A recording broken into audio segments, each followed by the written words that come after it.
Good afternoon, everyone. Welcome to my channel. This is Siksha. Today we are going to learn the first chapter of Life Science of class 10th. So, if you want to learn in a better way, stay connected with my channel, like it and share with your friends. So, let's start. तो आज आम पढ़ा दशम श्रेणीर जीव विज्ञान प्रथम अध्याय जहाँकि हूँ पोषण न्यूट्रिशन।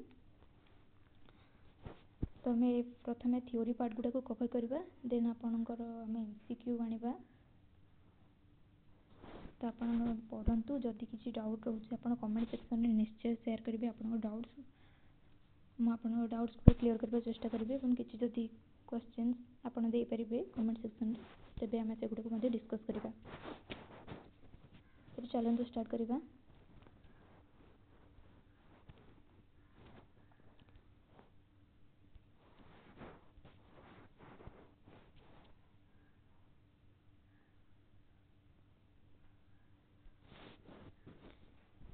प्रथम आम जाना जे आम जीवन में खाद्यर आवश्यकता कौन, पोषण माने कौन, खाद्य कौन पे खाइबा, खाद्य न खाइले कौन हेबो, खाद्यर भूमिका आम शरीर पे कौन रही से सब आम आलोचना करवा।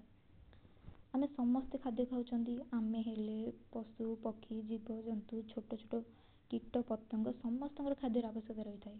कहीं खाद्यर आवश्यकता रही है, खाद्य कौन करे आम जीवन में, खाद्य न खाइले कौन हेबो, खाद्य न खाइले कौन हेबो तो आम समस्ते जानते तथापि ताकू टिके भल भाव में आलोचना करवा।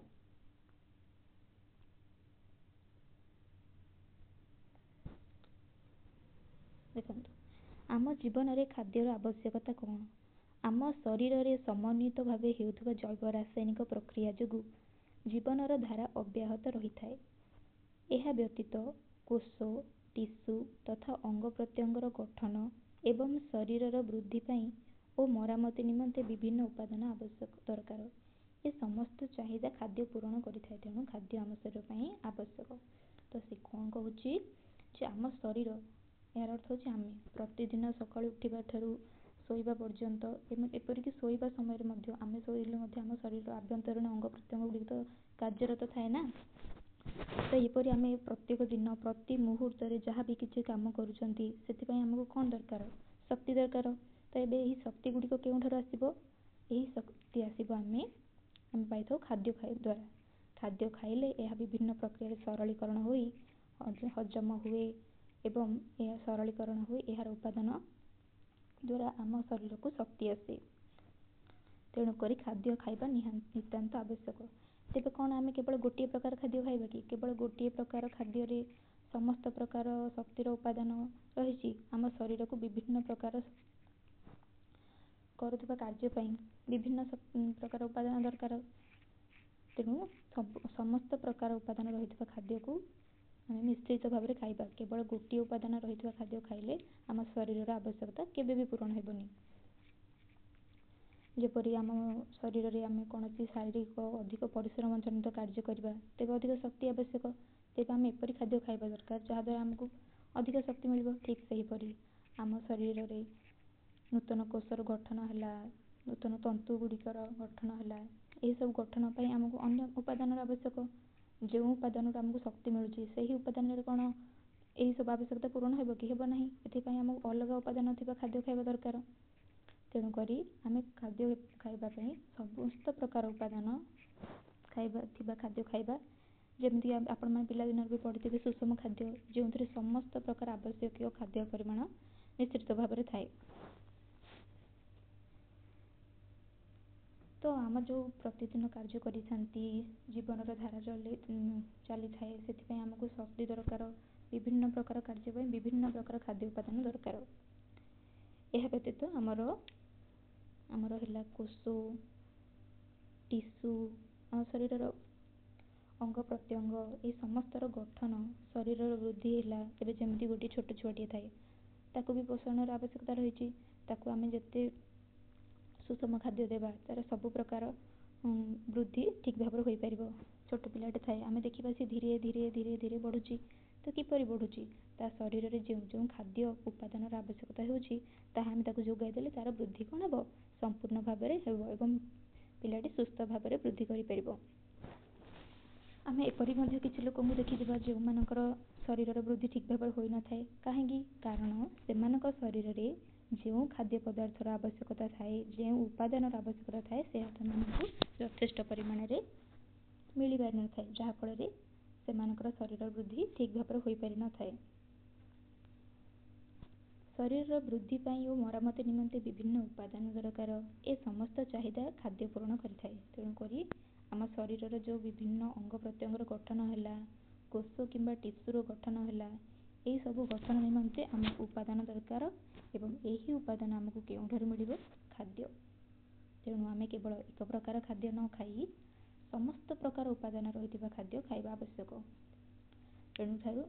ତେଣୁକରି ଆଜିଠାରୁ ଆପଣମାନେ ନିଜ ନିଜ ଖାଦ୍ୟରେ ସବୁ ପ୍ରକାର ଉପାଦାନ ଥିବା ଖାଦ୍ୟକୁ ସାମିଲ କରନ୍ତୁ। ତେଣୁ ଖାଦ୍ୟ ଆମ ଶରୀର ପାଇଁ ଏକାନ୍ତ ଆବଶ୍ୟକ। ଖାଦ୍ୟ ନ ଖାଇଲେ ଆମେ ଦୁର୍ବଳ ହୋଇଯିବା। କାହିଁକି ଦୁର୍ବଳ ହେବା? କାରଣ ଆମ ଶରୀର କାର୍ଯ୍ୟ କରିବା ପାଇଁ ଯେଉଁ ଯେଉଁ ଉପାଦାନ ଆବଶ୍ୟକ କରେ, ସେଇଗୁଡ଼ାକ ଖାଦ୍ୟରୁ ମିଳେ। ଆଉ ଯଦି ଖାଦ୍ୟ ନ ଖାଇବା, ସେହି ଉପାଦାନ ମିଳିବ ନାହିଁ, ତ ଆମ ଶରୀର ସେହି କାର୍ଯ୍ୟ କରିପାରିବ ନାହିଁ। ଆମେ ପାଦଟିଏ ମଧ୍ୟ ଚାଲିପାରିବା ନାହିଁ, କିଛି କାର୍ଯ୍ୟ କରିପାରିବା ନାହିଁ। ଆମ ଶରୀର ଆଭ୍ୟନ୍ତରୀଣ ଅଙ୍ଗ ପ୍ରତ୍ୟଙ୍ଗଗୁଡ଼ିକ କାମ କରିବା ବନ୍ଦ କରିଦେବ। ତେଣୁ ଖାଦ୍ୟ ଆମ ପାଇଁ ନିହାତି ଆବଶ୍ୟକ।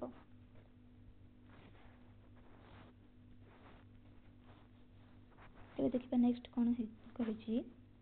ଆମେ ଖାଉଥିବା ଖାଦ୍ୟ ଆମ ଶରୀରରେ ବିନିଯୋଗ ହୁଏ କିପରି?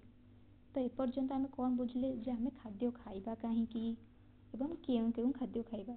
ଏବେ ସିଏ ପଚାରୁଛି ଆମେ ଖାଦ୍ୟ ଯେଉଁ ଖାଉଛନ୍ତି ସେଗୁଡ଼ାକ ଆମ ଶରୀରରେ ବିନିଯୋଗ କିପରି ହୁଏ। ଏହାର ଅର୍ଥ ସେହି ଖାଦ୍ୟ ଦ୍ୱାରା କିପରି ଆମ ଶରୀରରେ ତାହା କାର୍ଯ୍ୟକାରୀ ହୋଇଯାଏ।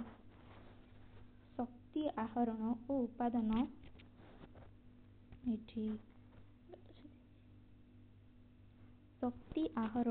ଉପାଦାନ ସଂଗ୍ରହ ପୋଷଣ ଜରିଆରେ ହୋଇଥାଏ। ତ ଏଇ ଯେଉଁ ଆମେ ଖାଦ୍ୟ ଖାଇଲେ ତାହା ଶରୀରରେ ବିନିଯୋଗ ହେବ, ଏହିସବୁ ଯେଉଁ ପ୍ରକ୍ରିୟାଟା, ଏହି ପ୍ରକ୍ରିୟାଟା କ'ଣ? ଏହି ପ୍ରକ୍ରିୟାଟା ହେଉଛି ପୋଷଣ। ମାନେ ଆମେ କେମିତି ଶକ୍ତି ପାଇବା ଖାଦ୍ୟରୁ ଉପାଦାନ କିପରି ଆମ ଶରୀର ଗ୍ରହଣ କରିବ, ଏହି ପ୍ରକ୍ରିୟାଟା ହେଉଛି କିପରି ଗ୍ରହଣ କରିବ, ବିନିଯୋଗ କରିବ, ଏହାକୁ ହିଁ କୁହାଯାଏ ପୋଷଣ। କାହିଁକିନା ଆମେ ଯେଉଁ ଖାଦ୍ୟ ଖାଇଥାଉ, ଆପଣମାନେ ଦେଖିଥିବେ ସେଇଟା କିପରି ହୋଇଥାଏ? ଜଟିଳ ଅବସ୍ଥାରେ ଥାଏ ସାଧାରଣତଃ। ତ ସେଇଟାକୁ ଆମେ ଖାଇଥାଉ, ପ୍ରଥମେ ଆମେ ପାଟି ଦ୍ୱାରା ତାକୁ ଚୋବେଇ ଖଣ୍ଡ ଖଣ୍ଡ କରିଥାଉ। ପୁଣି ପାଟିରେ କିଛି ଲାଳ ଥାଏ, ସେସବୁ ମିଶ୍ରିତ ହୋଇ ଆମ ଭିତରକୁ ଯାଏ। ପାକସ୍ଥଳୀରେ ପୁଣି ହଜମ ପ୍ରକ୍ରିୟା ଆରମ୍ଭ ହୁଏ।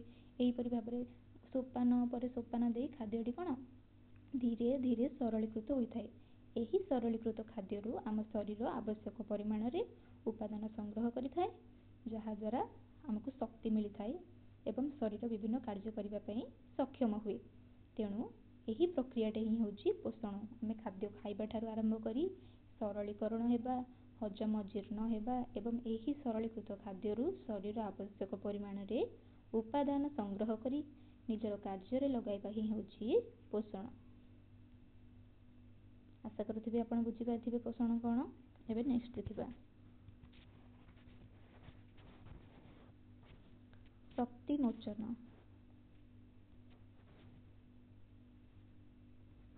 ତ ଦେଖନ୍ତୁ ଶକ୍ତି ମୋଚନ କ'ଣ? ଆମେ ଖାଉଥିବା ଖାଦ୍ୟ ଜଟିଳ ଅବସ୍ଥାରେ ଥାଏ। ହଁ କି ନା? ଆମେ ସମସ୍ତେ ପ୍ରତ୍ୟହ ଯେଉଁ ଖାଦ୍ୟ ଗ୍ରହଣ କରନ୍ତି ତାହା ଜଟିଳ ଅବସ୍ଥାରେ ହିଁ ଥାଏ ନା। କିଛି ଜୀବ ଥାଆନ୍ତି ଯେଉଁମାନେ ଖାଦ୍ୟକୁ ଗ୍ରହଣ କରିବା ପୂର୍ବରୁ ବାହାରେ ହିଁ ତାକୁ ସରଳୀକୃତ କରିଦିଅନ୍ତି ଏବଂ ପରେ ଗ୍ରହଣ କରନ୍ତି। କିନ୍ତୁ ଆମେ ମନୁଷ୍ୟମାନେ ଖାଦ୍ୟକୁ କ'ଣ ଜଟିଳ ଅବସ୍ଥାରେ ଗ୍ରହଣ କରିଥାଉ। ତାହା ଶରୀରକୁ ଗଲା ପରେ ବିଭିନ୍ନ ଅଙ୍ଗ ପ୍ରତ୍ୟଙ୍ଗ ସେମାନଙ୍କର କାର୍ଯ୍ୟ କରିଥାନ୍ତି। ଯେମିତିକି ଏହି ହଜମ ପ୍ରକ୍ରିୟାଟା ଖାଦ୍ୟ ହଜମ ହୁଏ, ଜୀର୍ଣ୍ଣ ହୁଏ ଏବଂ ଏହି ଜୀର୍ଣ୍ଣ ହେବା ପ୍ରକ୍ରିୟାଟା ଆମ ପାଟିରୁ ଆରମ୍ଭ ହୁଏ। ଯେମିତିକି ପାଟିରେ ଆମେ ଜାଣିଛେ ଯେମିତି ବିଭିନ୍ନ ପ୍ରକାର ଲାଳ ଗ୍ରନ୍ଥି ଅଛି, ସେହି ଲାଳ ଗ୍ରନ୍ଥି ଗୁଡ଼ିକ ନିଜର କାର୍ଯ୍ୟ ଆରମ୍ଭ କରନ୍ତି। ଏହିପରି ପ୍ରତ୍ୟେକ ସୋପାନ ଦେଇ, ପ୍ରତ୍ୟେକ ଅଙ୍ଗ ପ୍ରତ୍ୟଙ୍ଗ ଦେଇ ଖାଦ୍ୟ ଯେପରି ଭିତରକୁ ଯାଏ, ଏହା ଧୀରେ ଧୀରେ ସରଳୀକୃତ ହୋଇଥାଏ ଏବଂ ଶରୀର ଏହାଠାରୁ ଆବଶ୍ୟକ ପରିମାଣରେ ଉପାଦାନ ସଂଗ୍ରହ କରେ। କାରଣ ଜଟିଳ ଖାଦ୍ୟରୁ ସିଧାସଳଖ ଭାବରେ ତ ଶରୀର ଆମର କ'ଣ ଉପାଦାନ ସଂଗ୍ରହ କରିପାରିବାର ଅସକ୍ଷମ। ତେଣୁକରି ଏହାକୁ ଧୀରେ ଧୀରେ ସରଳୀକୃତ କରି ହଜମ କରି ଏଥିରୁ ଆବଶ୍ୟକ ପରିମାଣରେ ଉପାଦାନ ସଂଗ୍ରହ କରାଯାଏ, ଯାହା ଫଳରେ ଏହି ଶକ୍ତି ଦ୍ୱାରା ଆମ ଶରୀର କାର୍ଯ୍ୟକ୍ଷମ ହୁଏ।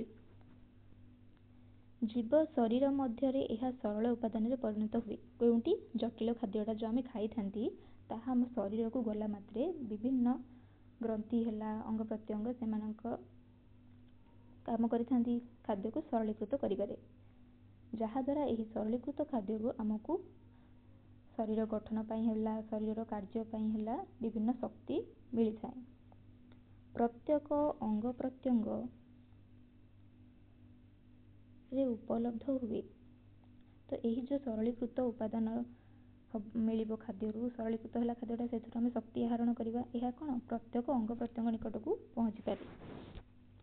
ସେଠାରେ ଖାଦ୍ୟର ଦହନ ବା ଜାରଣ ଘଟି ସେଥିରୁ ଶକ୍ତି ମୋଚିତ ହୋଇଥାଏ। ଯେଉଁ ଆମେ ଖାଦ୍ୟଟା ଖାଇଥାନ୍ତି ସେଟା ଧୀରେ ଧୀରେ ସରଳୀକୃତ ହୁଏ ଏବଂ ତାହାର ଦହନ ବା ଜାରଣ ଘଟି ସେଥିରୁ କ'ଣ ହୁଏ? ଶକ୍ତି ମୋଚିତ ହୋଇଥାଏ।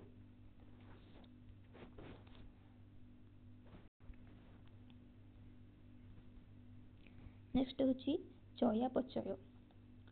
ଶକ୍ତି ମୋଚନ ଏକ ତଥାକଥିତ ଧ୍ୱଂସାତ୍ମକ ପ୍ରକ୍ରିୟା। ଏହା ଅପଚୟର ଉଦାହରଣ।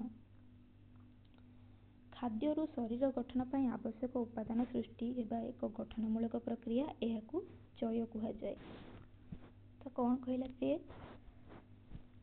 ଶକ୍ତି ମୋଚନ ଏକ ତଥାକଥିତ ଧ୍ୱଂସାତ୍ମକ ପ୍ରକ୍ରିୟା, ଅର୍ଥାତ୍ ଆମେ ଯେଉଁ ଖାଦ୍ୟ ଖାଉଛନ୍ତି ତାହା ଆମ ଶରୀରକୁ ଆସିଲା ପରେ ଏହା ବିଭିନ୍ନ ଲାଳ ଗ୍ରନ୍ଥି ହେଉ, ବିଭିନ୍ନ ଅମ୍ଳ ସହାୟତାରେ କ'ଣ କ୍ଷୁଦ୍ରରୁ କ୍ଷୁଦ୍ରତର ପଦାର୍ଥରେ ପରିଣତ ହୋଇ ସରଳୀକୃତ ହୁଏ, ଯାହାଫଳରେ ଆମ ଆବଶ୍ୟକ ଉପାଦାନ ବା ଶକ୍ତି ଗ୍ରହଣ କରୁ। ତ ଏହି ଯେଉଁ କ୍ଷୁଦ୍ରରୁ କ୍ଷୁଦ୍ର ପଦାର୍ଥରେ ପରିଣତ ହୁଏ, ସରଳୀକୃତ ହୁଏ, ବାରମ୍ବାର ଅମ୍ଳର ସଂସ୍ପର୍ଶରେ ଆସି ବିଭିନ୍ନ ଲାଳ ଗ୍ରନ୍ଥି ମିଶି ଖାଦ୍ୟକୁ ଅତ୍ୟନ୍ତ ସରଳୀକୃତ ବା ଅତ୍ୟନ୍ତ କ୍ଷୁଦ୍ରରୁ କ୍ଷୁଦ୍ର କଣିକା ସରଳୀକୃତ କରିଥାନ୍ତି ଖାଦ୍ୟକୁ। ତ ଏହିପରି କ'ଣ ଧ୍ୱଂସାତ୍ମକ ପ୍ରକ୍ରିୟା ଏବଂ ଏହା ହେଉଛି ଅପଚୟର ଉଦାହରଣ। ସେହିପରି ଖାଦ୍ୟଟିଏ ସରଳୀକୃତ ହେଲା, ଏବେ ଖାଦ୍ୟରୁ ଆମକୁ କ'ଣ ଦରକାର? ଉପାଦାନ। ଏହି ଉପାଦାନ ଯେଉଁ ଆମ ଶରୀର ଗଠନ ହେବା ପାଇଁ ସୃଷ୍ଟି ହେବ, ଏହି ହେଉଛି ଗୋଟିଏ ଗଠନମୂଳକ ପ୍ରକ୍ରିୟା। ତ ପ୍ରଥମେ ହେବ ଅପଚୟ, ଦେନ୍ ହେବ ଚୟ। ଚୟ ଓ ଅପଚୟର ଏହି ସମାହାରକୁ କୁହାଯାଏ ଚୟାପଚୟ। ପ୍ରଥମେ ଜଟିଳ ଖାଦ୍ୟ ଶରୀରକୁ ପ୍ରବେଶ କରିବା, ଏହା ସରଳୀକୃତ ହେବା ବିଭିନ୍ନ ଅମ୍ଳ ସାହାଯ୍ୟରେ ହେଉ, ଲାଳ ଗ୍ରନ୍ଥି ସାହାଯ୍ୟରେ ହେଉ, ଏକ ଧ୍ୱଂସାତ୍ମକ ପ୍ରକ୍ରିୟା। ପୁଣି ସେହି ସରଳୀକୃତ ଖାଦ୍ୟରୁ ଶରୀର ଗଠନ ପାଇଁ ଆବଶ୍ୟକ ଉପାଦାନ ସୃଷ୍ଟି ହେବା ହେଉଛି ଏକ ଗଠନମୂଳକ ପ୍ରକ୍ରିୟା। ତ ଧ୍ୱଂସାତ୍ମକ ପ୍ରକ୍ରିୟା ଏବଂ ପରେ ସେଥିରୁ ଗଠନମୂଳକ ପ୍ରକ୍ରିୟା, ଏହି ଉଭୟ ମିଶିକି ଏହି ପ୍ରକ୍ରିୟାଟିକୁ କୁହାଯାଏ ଚୟାପଚୟ। ପ୍ରଥମେ କିପରି ଖାଦ୍ୟ ସରଳୀକୃତ ହୁଏ, ଦେନ୍ ସେହି ସରଳୀକୃତ ଖାଦ୍ୟରୁ ଶରୀର ଗଠନ ପାଇଁ ବିଭିନ୍ନ ଉପାଦାନ ସୃଷ୍ଟି ହେବା ହେଉଛି ଗୋଟିଏ ଗଠନମୂଳକ ପ୍ରକ୍ରିୟା। ଏହି ଉଭୟର ସମାହାର ହେଉଛି ଚୟାପଚୟ। ତ ଆମେ ଦେଖିପାରିବା ଉଭୟ ସହିତ ଅଙ୍ଗାଙ୍ଗୀ ଭାବେ ଜଡ଼ିତ। ନେକ୍ସଟ ଦେଖିବା ଖାଦ୍ୟର ପ୍ରକାରଭେଦ। ପ୍ରଥମରୁ ମୁଁ ଆଲୋଚନା କରିଥିଲି ଆପଣମାନଙ୍କ ସହିତ ଯେ କେବଳ ଶରୀରର କାର୍ଯ୍ୟ ଗୋଟିଏ ନୁହେଁ, ଶରୀରର ବିଭିନ୍ନ ଅଙ୍ଗ ବିଭିନ୍ନ କାର୍ଯ୍ୟ କରିଥାନ୍ତି ଏବଂ ଏହି ବିଭିନ୍ନ କାର୍ଯ୍ୟ ପାଇଁ ସେମାନଙ୍କୁ ଶକ୍ତି ଦରକାର ଏବଂ ଏହି ଶକ୍ତି କେବଳ ଗୋଟିଏ ପ୍ରକାର ଖାଦ୍ୟରୁ ମିଳିପାରିବ ନାହିଁ। ପ୍ରତ୍ୟେକ କାର୍ଯ୍ୟ ପାଇଁ ଶରୀରର ପ୍ରତ୍ୟେକ ଅଙ୍ଗର ପ୍ରତ୍ୟେକ କାର୍ଯ୍ୟ ପାଇଁ ବିଭିନ୍ନ ଅଙ୍ଗ ରହିଛି, ବିଭିନ୍ନ ଅଙ୍ଗର ଭିନ୍ନ ଭିନ୍ନ କାର୍ଯ୍ୟ। ତେଣୁ ଏହି ଭିନ୍ନ ଭିନ୍ନ କାର୍ଯ୍ୟ ପାଇଁ ଆମକୁ ଭିନ୍ନ ଭିନ୍ନ ପ୍ରକାରର ଖାଦ୍ୟର ଉପାଦାନ ଦରକାର। ତ ଏହି ଭିନ୍ନ ଭିନ୍ନ ଉପାଦାନ କେଉଁଠୁ ମିଳିବ? ଭିନ୍ନ ଭିନ୍ନ ଉପାଦାନ ପାଇବା ପାଇଁ ଆମକୁ ବିଭିନ୍ନ ପ୍ରକାରର ଖାଦ୍ୟ ମଧ୍ୟ ଖାଇବାକୁ ପଡ଼ିବ। କେବଳ ଗୋଟିଏ ପ୍ରକାର ଖାଦ୍ୟ ଖାଇଲେ ଯେ ସମସ୍ତ ପ୍ରକାର ଶରୀର ଗଠନ ପାଇଁ ଉପାଦାନ ମିଳିବ, ଏହା ସମ୍ପୂର୍ଣ୍ଣ ଭୁଲ। ତେଣୁକରି ଆପଣମାନେ ଦେଖିଥିବେ ବହୁତ ଗୁଡ଼ିଏ ଛୋଟ ପିଲା ଥାନ୍ତି, ଛୋଟ ପିଲା ଛାଡ଼ନ୍ତୁ, ବହୁତ ଗୁଡ଼ିଏ ପିଲା ବଡ଼ ହେଲା ପରେ ମଧ୍ୟ ବହୁତ ଗୁଡ଼ିଏ ପନିପରିବା ଖାଆନ୍ତି ନାହିଁ, ବହୁତ ଗୁଡ଼ିଏ ଜିନିଷ ଯାହା ଥାଏ ସେମାନେ ମନା କରନ୍ତି ଖାଇବା ପାଇଁ।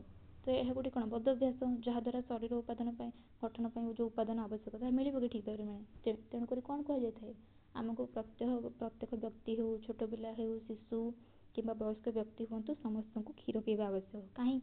କାହିଁକି ନା କ୍ଷୀର ଏକ ସୁଷମ ଖାଦ୍ୟ, ସମସ୍ତ ପ୍ରକାରର ଉପାଦାନ ଏଥିରେ ରହିଥାଏ। ତେଣୁକରି ଯଦି କୌଣସି ବ୍ୟକ୍ତିର ବିଭିନ୍ନ ଖାଦ୍ୟ ଖାଉନାହିଁ, ସିଏ ତାର ଶରୀରରେ ଉପାଦାନର ଅଭାବ ରହୁଛି, ତେବେ ଏହା କ୍ଷୀର ଦ୍ୱାରା ପୂରଣ ହୋଇପାରିବ।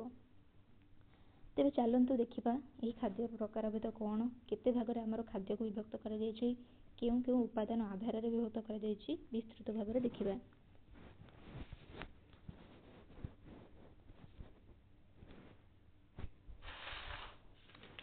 ପ୍ରଥମଟି ହେଉଛି ଶ୍ୱେତସାର ବା କାର୍ବୋହାଇଡ୍ରେଟ୍ସ। ଦ୍ୱିତୀୟଟି ହେଉଛି ପୁଷ୍ଟିସାର ବା ପ୍ରୋଟିନ୍ସ। ଦେନ୍ ଥାର୍ଡ଼ ଇଜ୍ ସ୍ନେହସାର, fats or lipids. Fourth is धातु सार, मिनरल्स।